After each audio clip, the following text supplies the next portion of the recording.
Hello, Eurovision friends. Thank you so much for coming to my channel, Eurovision Histories. Now I have restarted my pro-contra series where I try to find all the arguments for a country winning Eurovision and all the arguments against a country winning Eurovision, so a bit of a thought experiment.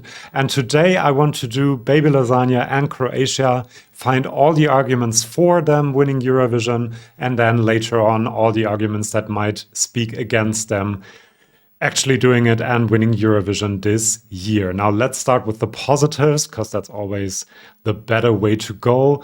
I usually start talking about the songs and why I think the song is great, and we will do that. However, I want to start with the incredible support that Baby Lasagna has received from Croatians and Croatia. There was this video of dance performances being organized to Rim Tim Tagi Dim, obviously, around Croatia in small towns, big cities, different like ballet dancers and postal workers participated. And you just really notice that there's a buzz in Croatia for their entry. Now you might say, yeah, that's great, but Croatians can't vote for themselves in Eurovision.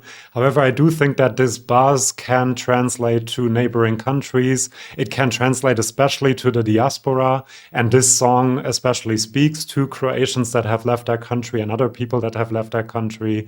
And so I think having a buzz and a national feeling of support for the artist is really important. I always think of Greece. There was a certain period when Greece was always in the top 10 and people started saying it's because of the diaspora and Greece will always be in the top 10. But then they started not to be there anymore. And I think that's because Greek people and also Greek people in the diaspora didn't care about the song anymore. So national support, very important. However, the dance performances were also organized by our HRT, the national broadcaster from Croatia. So you also notice that there's a change in perspective at the national broadcaster. They are really in it to win it, it seems, and they're doing things to help Baby Lasagna gain publicity and PR. They don't really have the experience yet of staging entries that win Eurovision, like the Netherlands, Italy, Ukraine, Sweden, of course, do. However, I do think that it's very important that they are behind the entry. And for example, the mayor of Zagreb has already said that they're ready to host Eurovision, that they have booked an arena. So yeah, big buzz in Croatia, and I think that will be of very important for Baby Lasagna at Eurovision. Then I also love that this is such an underdog story, and people really like to vote and be with the underdog and support the underdog. So I really hope that the national commentators tell the story that this is one of his first songs that he performed at Dora at the Croatian national final for the first time really as a solo artist. Also that the national broadcaster didn't even invite him for the national final, and then he won it in a landslide. And so him going to Eurovision and winning Eurovision would be just such an underdog Cinderella story that, yeah, I mean, that would be amazing. This would go into the Eurovision history books. And I do think that people want to support an underdog like that. So that's another positive. Then the lyrics are incredibly relatable to a lot of people, including to me as well. They're about leaving your village or your home country to go somewhere else and follow your dreams, basically, and all the anxiety that comes with it, all of the knowledge that people might forget you in the village that you're from, and having this last big night of fun. And that's what the song is about. And I have read so many comments of people who have done that, who have left their country or their village or their town and all of their friends to go somewhere else to start a new life. And these lyrics really hit them emotionally, and they do to me too, even though I haven't left my country, but I have left my village. And so I do think that these lyrics will hit home for a lot of people. A lot of people's emotions will be reached, I think. There are so many people in Europe who had to leave, who have friends that left in Eastern Europe and Southern Europe, and in all the other countries, there are people that did that, and they will relate to the lyrics. And I think that's a big motivator to pick up the phone and vote for a song. And so I think that's a big pro for Baby Lasagna, definitely. And also the lyrics are in English, so people will understand them more than if they were in Croatian, even though I personally would have preferred a bit of Hrvatski, but anyway. Also, the song is out there. It is incredibly catchy. The Rim Tim Tagi Dim stays in your head, it makes you want to dance, but it is not too crazy. Like, it's not that out there that people will see it as a novelty act and juries will not vote for it because it is a novelty act. It is kind of a good balance between a fun song that also has a message that makes you feel something. So it will get some votes from people that want a fun song, more votes from people that want a good message, and more votes from rock fans.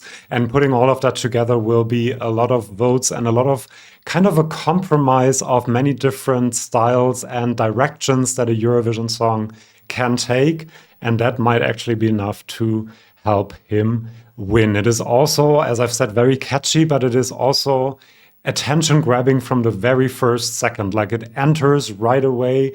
You don't need time for it to build or anything like that. People will look up from their phones, will look at what is happening on the screen, and they will see this very charismatic guy performing. And I think that's just a big, big pro as well. And talking about the charismatic guy, I think this is also an incredibly authentic entry, and that shines through. It is the only entry this year that has one single songwriter, and that is Baby Lasagna. You notice that he is living the song, that he is telling his own story with the lyrics in a way, or the story of his country, so to speak, and that this is his style, that he wants to do this. It's not 10 songwriters that came together to create the best product for people to like, and people will realize that, I am quite sure, to be honest.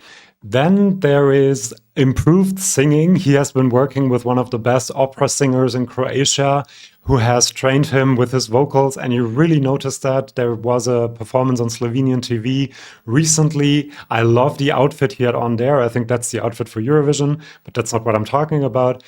There are no breath issues anymore. There are no mic position issues anymore. He hits all the notes. It sounds really, really good. And I hope he continues to work with her, because she seems to know how to get him to sing well. And this will be very important for the jury vote as well, because they obviously have a big focus on the vocal performance.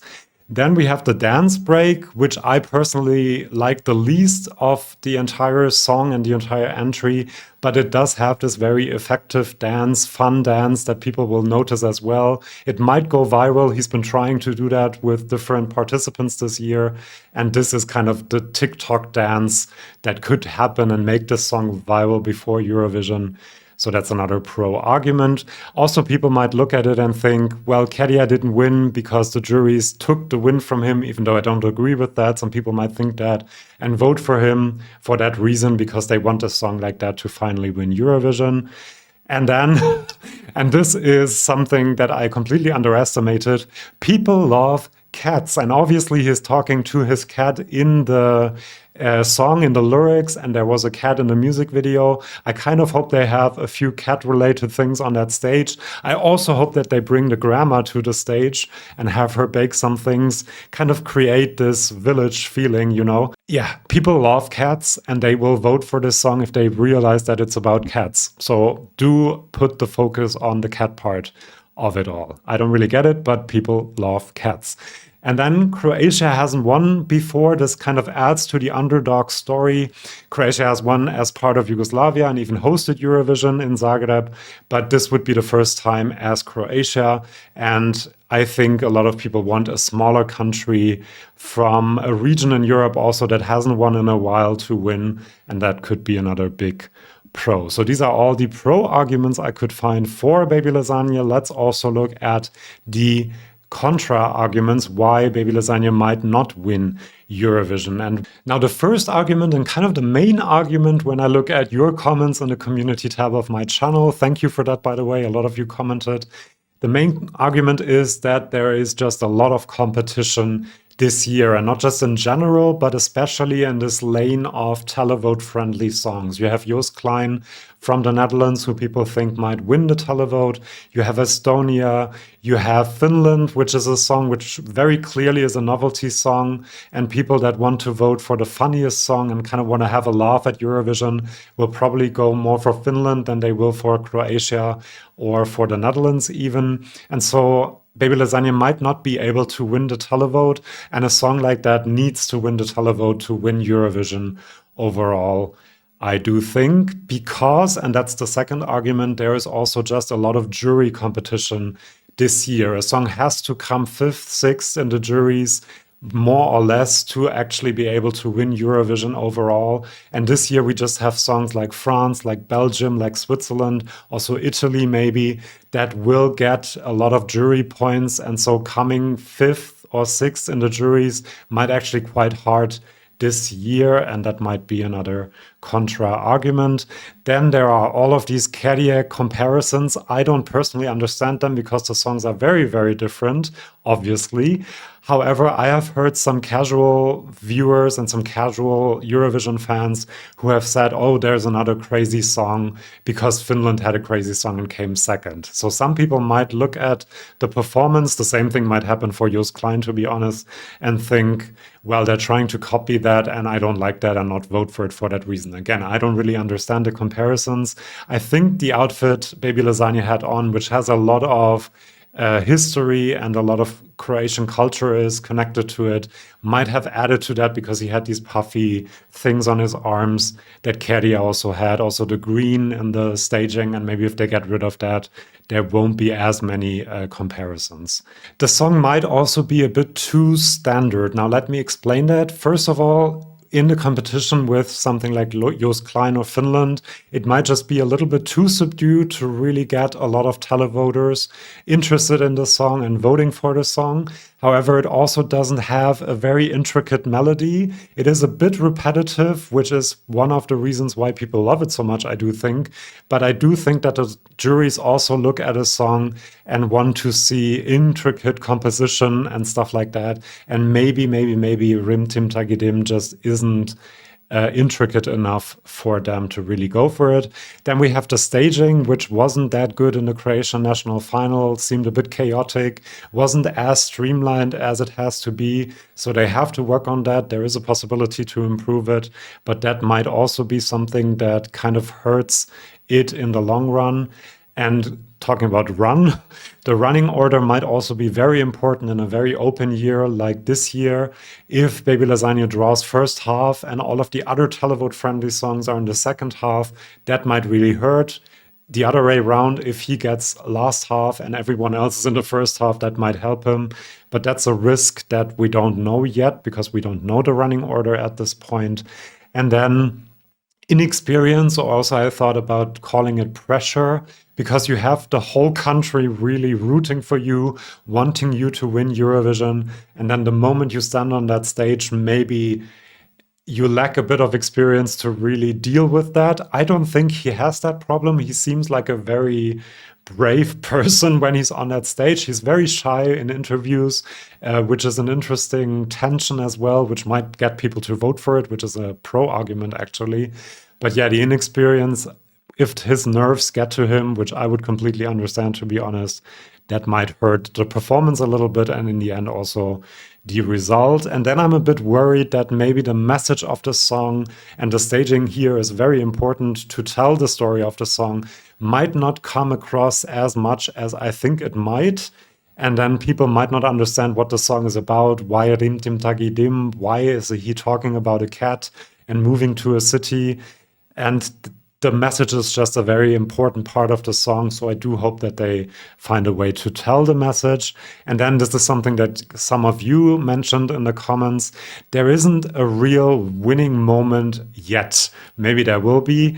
But when you think of the tree coming up behind Jamala, for example, in 2016, or what else? The big dramatic moment that Duncan Lawrence has, or the many moments actually that Måneskin have.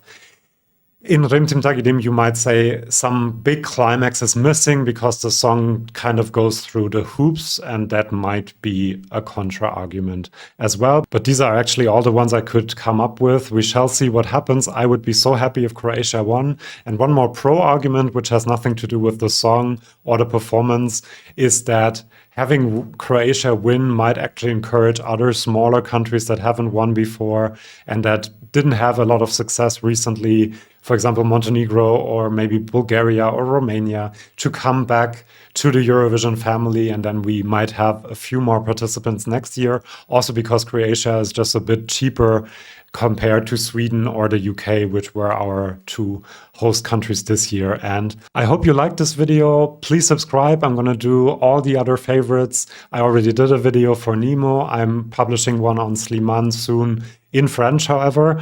So do subscribe if you don't want to miss that. Lots of more Eurovision content coming up as well. Do subscribe, and then I'll see you for my next video. See you then, and bye-bye.